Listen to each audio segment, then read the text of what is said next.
안녕하세요. 3월 15일 영상을 촬영하도록 하겠습니다. 허리 펴시고요. 좋습니다. 눈 비비네요. 자, 오늘 읽을 책은 또 오랜만에 전래동을 가져왔습니다. 비와서. 자, 읽을 책은 보이나? 보이네? 입니다. 보겠습니다.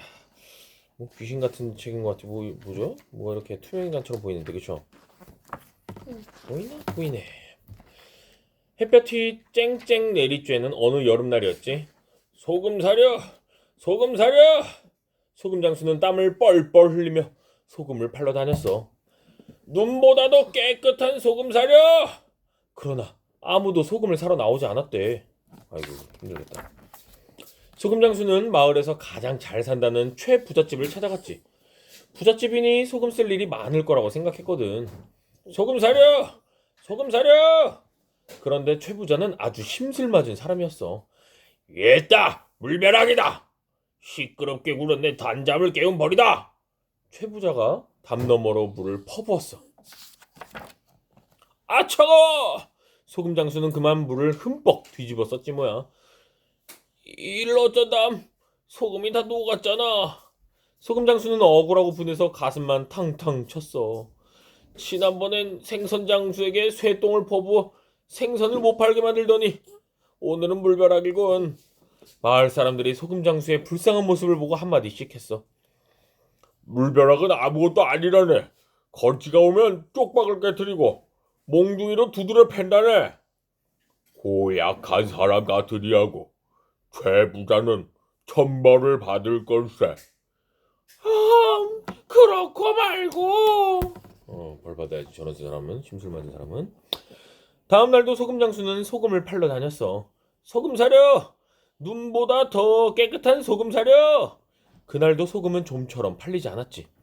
소금 장수는 더위에 지쳐 잠시 쉴 곳을 찾았어. 마침 커다란 고목나무가 보여 그 아래에 누웠다가 잠이 들었지. 소금 장수가 잠든 사이 고목나무 구멍에서 커다란 구렁이가 나왔어. 그러고는 혀를 날름거리며 소금 장수를 내려다보는 게 아니겠어? 잠에서 깨어난 소금 장수는 구렁이를 보고 너무 놀라 벌떡 일어났지. 그런데 구렁이는 아무 일도 없다는 듯이 구슬 하나를 툭 떨어뜨리고 스르르 나무 구멍으로 들어가 버리는 거야. 그건 뭘까? 이게 뭘까? 소금 장수는 구렁이가 준 파란 구슬을 이리저리 살펴보다가 주머니에 넣었어. 쉬었으니 일을 해야지. 소금 장수는 또다시 소금을 팔러 다녔지. 소금 사려! 소금 사려! 소금 장수! 한 아주머니가 소금 장수를 부르며 집에서 뛰쳐나왔어.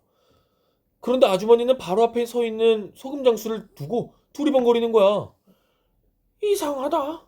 방금 소금 장수 소리가 났는데. 소금 장수는 아주머니 눈앞에서 손을 흔들어 보았지. 아주머니는 소금 장수가 전혀 보이지 않는 듯 멀뚱멀뚱 갸웃갸웃하더니 도로집으로 들어갔어. 그제야 소금 장수는 파란 구슬이 생각났어. 아하, 이것 때문이구나. 예로부터 구렁이가 주는 물건은 신비한 힘을 지녔다는 말이 있었거든. 소금 장수는 구렁이가 준 구슬이 사람의 모습을 감추게 하는 요술 구슬이라는 것을 깨달았지. 그 길로 소금 장수는 최부잣집으로 달려가 대문 앞에서 소리쳤어. 소금 사려! 눈보다 더 깨끗한 소금 사려! 아니나 다를까 최부자가 또 물을 퍼부으려고 나왔지. 그런데 소금 장수가 보이지 않는 거야. 소금 장수는 대문 안으로 슬그머니 들어가 최부자 머리에 알밤을 한 대 때렸어. 아야! 최부자는 머리를 싸고 두리번거렸지만 저쪽 마당에서 빗질하는 머슴 말고는 주위에 아무도 없었어. 이상하다.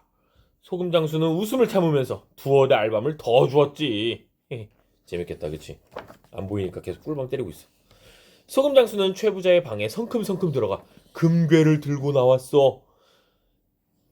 이건 소금 값으로 대신 가져가는 거야. 내 귀한 소금을 녹게 했으니 값을 치러야지. 소금 장수는 금괴 덕에 부자가 되었지. 하지만 인정 많은 소금 장수는 가난한 사람들을 찾아서 두루두루 도와주었어. 금 팔아가지고 이렇게 나눠줬네. 소금 장수가 부자가 되었다는 소문은 멀리 퍼져나갔어. 어느 날 이웃에 사는 욕심쟁이 영감이 찾아왔지. 이보게, 어떻게 부자가 되었는가? 그 영감은 남에게 베풀 줄을 모르는 사람이었어. 소금 장수는 욕심쟁이 영감이 사흘 밤낮을 쫓아다니며 묻자 할 수 없이 부자가 된 까닭을 말해주었지. 구렁이 이야기 하나? 맞네. 욕심쟁이 영감은 얼씨구나 한달음에 고목나무 아래로 달려갔지. 그리고 그 아래에 누워 자는 척을 했어. 그러자 얼마 안 되어 정말 고목나무 구멍에서 구렁이가 얼굴을 내밀더니 무엇인가 툭 떨어뜨리고 사라지지 뭐야. 얼씨구 절씨구 나도 이제 부자가 될 거야. 욕심쟁이 영감은 벌떡 일어나 구렁이가 떨어뜨린 것을 찾아보았어. 그러나 아무리 찾아보아도 구슬 같은 것은 보이지 않는 거야. 안 되겠다. 집에 가서 찾아와야지. 욕심쟁이 영감은 나무 아래에 있는 것들을 죄다 긁어모아 집으로 돌아왔어. 그러고는 가져온 것을 방바닥에 들어놓고 아내와 마주 앉았지. 내 모습이 보이면 보인다. 안 보이면 안 보이다. 대답해 주구려. 욕심쟁이 영감은 돌멩이를 집어들었어. 보이나? 아내가 대답했지. 허허, 참 보이네. 다시 나뭇잎 하나를 들고서 물었지. 보이나? 나원, 보이네. 다른 것을 골라 잡고서 보이나? 보이네. 이렇게 묻고 대답하느라 밤을 꼬박 새고 말았지.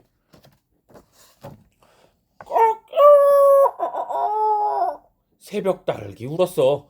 아내는 너무 졸려 꾸벅꾸벅 졸았지. 보이나? 욕심쟁이 영감이 솔방울을 들고 물었지. 아내는 졸립고 귀찮아서 거짓말을 했어. 안 보이네. 거짓말 안 보인다고 했더니 큰일 났다. 어떻게 될지 딱 예상이 되지. 응? 솔방울 들고 이제 막 여기저기 다닐 것 같아. 그치? 그 말에 욕심쟁이 영감은 신바람이 나서 솔방울을 갖고 최부잣집으로 달려갔지. 금괴 가져가려고. 그러더니 최부자가 있는 방으로 성큼성큼 들어가 금괴를 번쩍 들고 나왔어. 최부자가 그것을 보고 소리를 질렀지. 도둑이야! 도둑놈 잡아라! 욕심쟁이 영감은 깜짝 놀라 금괴를 떨어뜨리며 물었어. 내가 보이나? 그래! 보인다 이놈아! 결국 욕심쟁이 영감은 최부잣집 머슴들에게 실컷 얻어맞고 쫓겨났대. 아하, 이런 이야기였군요. 웃긴 이야기네요. 끝. 맨 뒤에 있나? 없어.